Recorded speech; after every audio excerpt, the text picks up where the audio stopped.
Hello, Lorenzo here. Today I wanted to talk about The Flash Season 1, Episode 2, The Fastest Man Alive. Fastest Man Alive. Uh, so after the first episode, I was really excited to check this one out, and it did not disappoint. I loved all of it, but there are a few things that really stood out. One, addressing side effects for Barry's super speed.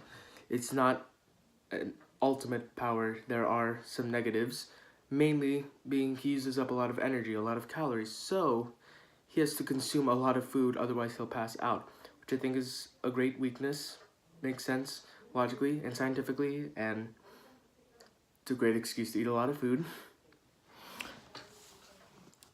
And another thing that really stood out was the relationships in that episode. Caitlin showed a lot of worry when Barry was passing out and not telling them.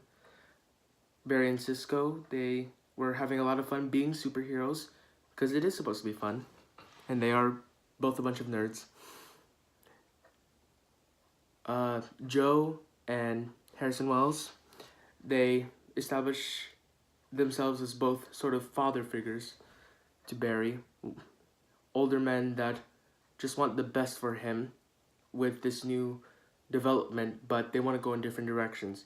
Harrison wants to keep continuing developing his speed, while Joe would prefer for him to hold back and stay safe.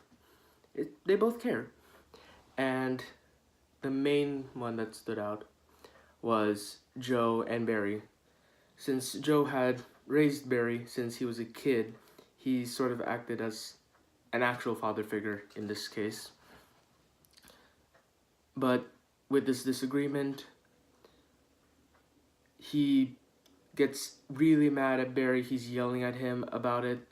He's yelling at everyone at Star Labs about it, and then Barry calls him out, and then he says he's not his real father, and it's really sad to watch.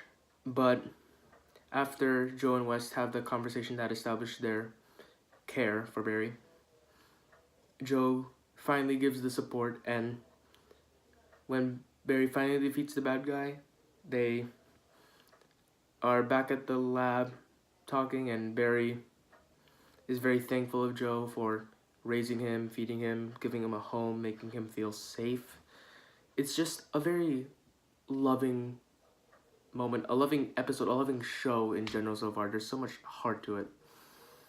Other great things, the villain, he was cool. He had the power to make clones of himself, and it's just really tragic. He wanted to save his wife by growing a heart, but then his boss Stag stole his research and he went off the rails. It's really sad, and it does show how tragedy can bring out some darker sides of people. And the ending with Harrison Wells, in the last one, it was revealed he didn't need the wheelchair and he knows about the future. So already there's some hidden depths to him, but in this one, he murders Stag to protect the Flash because Stag had wanted to experiment on him.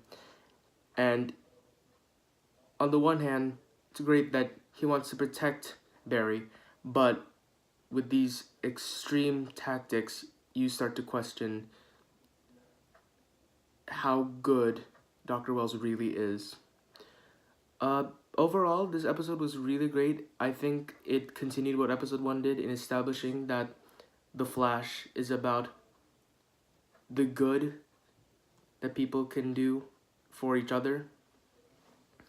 Just the love that can go into relationships, and when new times come in, new challenges, how difficult they can be to get around, but you can still stick together. I definitely recommend this for a watch, and I can't wait to talk about the next episode. See you soon.